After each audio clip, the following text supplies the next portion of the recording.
Bab 6. Lenyapnya aku di tengah cahaya. Ada momen yang tidak bisa dijelaskan dengan bahasa, ketika segala yang engkau anggap nyata perlahan larut ke dalam sesuatu yang tidak memiliki bentuk, tidak memiliki arah, namun begitu dekat hingga engkau tak dapat membedakan mana dirimu dan mana dia. Di titik itulah semua konsep aku mulai melebur. Engkau tidak lagi merasa sedang berzikir, sebab zikir itu sendiri yang bergetar di dalam dirimu. Engkau tidak lagi merasa sedang mencari Allah, sebab dialah yang sedang menyingkap dirinya melalui kesadaranmu. Dalam lenyapnya batas antara yang menyebut dan yang disebut, engkau merasakan kedamaian yang tak pernah bisa diberikan dunia, kedamaian yang tidak bergantung pada apapun, karena ia adalah hakikat dari keberadaan itu sendiri. Dalam keadaan itu, cahaya bukan lagi sesuatu yang datang dari luar. Ia memancar dari dalam, menembus lapisan hati yang paling lembut, menyingkap rahasia yang selama ini tersembunyi di balik keramaian pikiran. Cahaya itu bukan milikmu, tapi melalui dirimu ia menjadi nyata. Ia adalah nur ilahi yang telah bersemayam sejak awal, menunggu saat engkau berhenti menjadi sesuatu.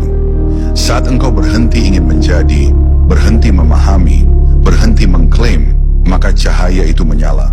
Bukan karena engkau menyalakannya, tapi karena tidak ada lagi aku yang menutupi sinarnya. Engkau mungkin akan merasa seolah kehilangan dirimu, namun sesungguhnya engkau sedang menemukan sesuatu yang lebih besar dari dirimu.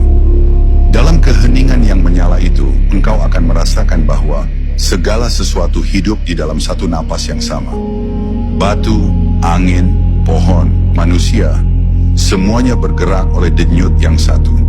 Tidak ada perbedaan antara engkau yang menyebut nama Allah dengan burung yang berkicau di pagi hari. Semuanya adalah zikir yang sama, dalam bahasa yang berbeda. Hanya kesadaran yang memisahkan, dan ketika kesadaran itu melebur, seluruh semesta menjadi satu tasbih yang tak terputus. Ketika engkau mulai melihat dengan mata hati yang telah jernih, engkau akan memahami bahwa bahkan dosa dan kebajikan hanyalah dua sisi dari rahmat yang sama. Keduanya ada agar engkau mengenal, agar engkau menunduk, agar engkau kembali. Tidak ada yang keluar dari kehendaknya, tidak ada yang luput dari genggamannya. Maka jangan lagi menilai dunia dari baik dan buruk, dari tinggi dan rendah. Lihatlah semuanya sebagai permainan cahaya di permukaan air yang sama. Ketika engkau mampu melihat dengan cara itu, engkau tidak lagi menolak, tidak lagi menuntut, karena engkau telah mengerti, tidak ada sesuatu pun yang benar-benar terpisah.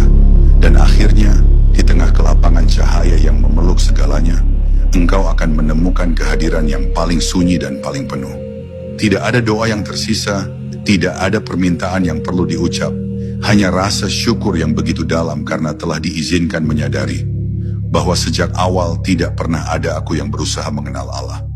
Yang ada hanyalah Allah yang mengenal dirinya, melalui bentuk yang sementara bernama aku. Di titik itu, engkau tidak lagi berusaha menjadi terang, sebab engkau telah menyadari, engkau adalah cahaya itu sendiri. Bukan sebagai milik, tapi sebagai pantulan dari yang tak terlukiskan.